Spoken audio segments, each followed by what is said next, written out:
Okay, so we're on the 12th century Renaissance slideshow, and we're a few slides in on the realism-literature slide, third from bottom slide. And what we're getting here is, as lay society is becoming wealthier and more literate from our education, is we're seeing forms of art produced by lay people and, middling level lay people. We already saw that.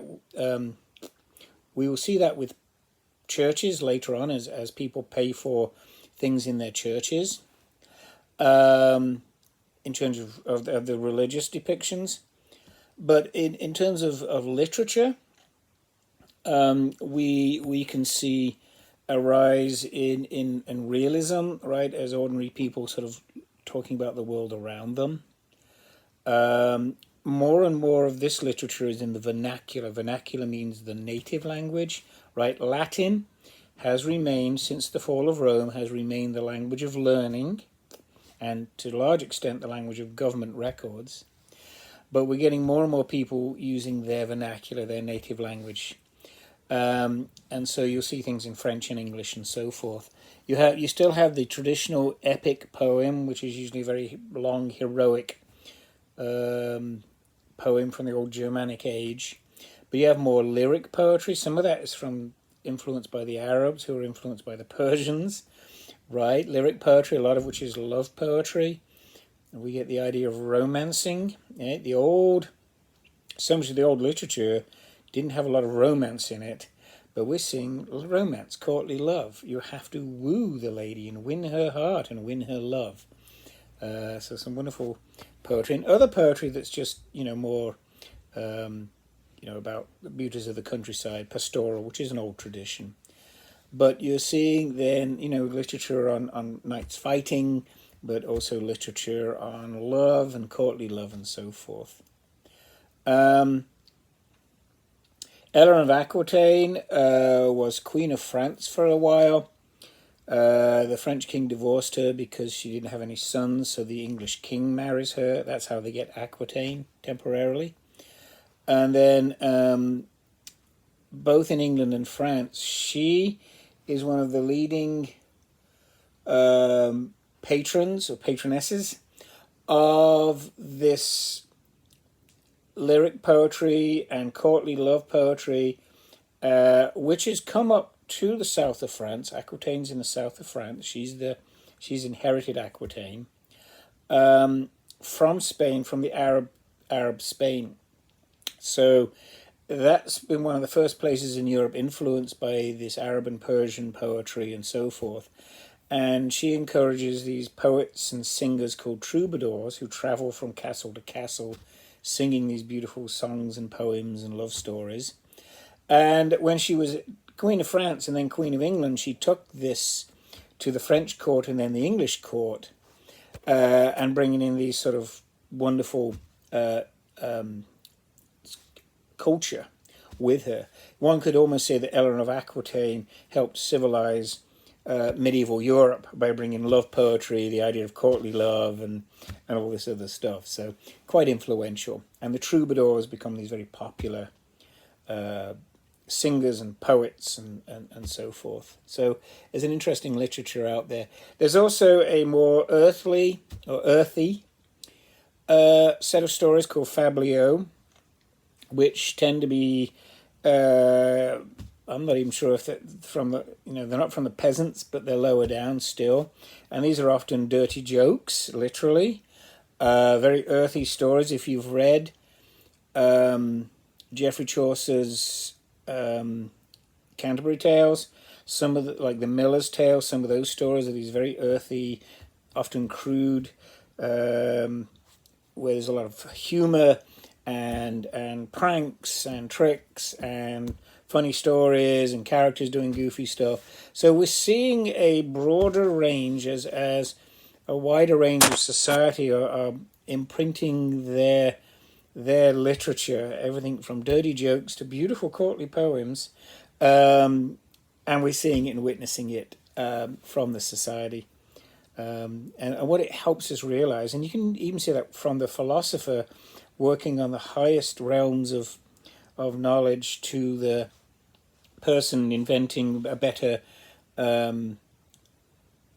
weaving broadloom, to someone doing a beautiful courtly poem, to someone telling a long dirty joke. Right, we see a society that's people that is very much like us, in many ways, and I find that fascinating. I'll go to the next one, and we'll go to the art, and specifically buildings and sculpture.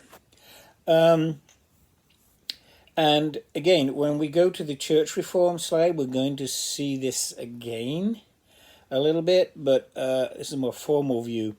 The traditional style that had emerged during the Carolingian Renaissance is what we call Romanesque. So the Carolingian Renaissance produced Romanesque art, which is art that is Romanesque, means sort of like Roman. So they're right, just like the Visigoths and the other Germans had sort of copied Roman styles a bit. Carolingians resurrect that, try to be as Roman as possible. So you see their churches, like the one at the top of this slide, look a lot like old Roman buildings in their style and shape. You'll see the grandiose images of God, usually God as a king or a judge, a lord. So it's sort of imperial and Roman thinking. That's Romanesque architecture. It's medieval. It's not entirely Roman, but it's Romanesque. 12th century Renaissance produces a completely amazingly unique art form. We have a imagery that's not as imperial. There's Mary holding the baby Jesus, for example, right? So there's a very rich imagery. The church is using new advanced technologies.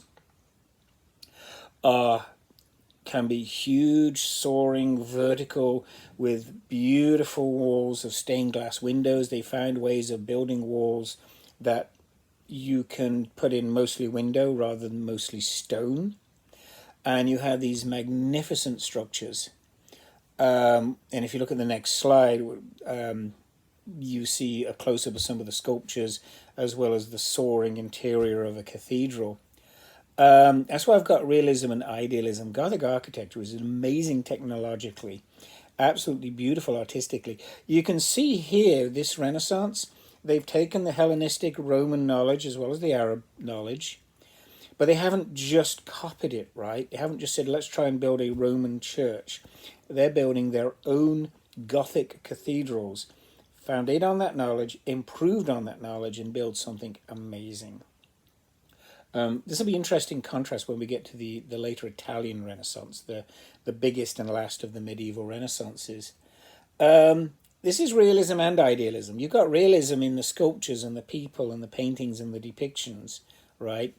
It's not just the kingly imperial god, but it's also idealism in the way the cathedral soars to the heavens and the light comes in through the stained glass windows, and we're seeing a sort of idealism of the cathedral is sort of projecting to heaven and trying to inspire one to think of the perfection of God's purity, light being an image of God's purity. So it's realism and idealism blended together. We talk about the two, but they're often, they're part of our culture. We're realists and we're idealists, depending on what's going on.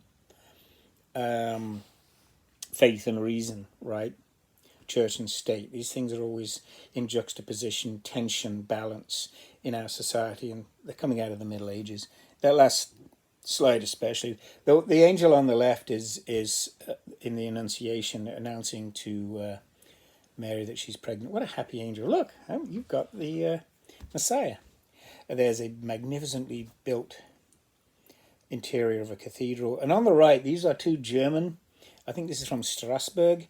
These are two German nobles who had contributed towards the building of Strasbourg Cathedral, and that's pure realism. That is two realistic-looking people.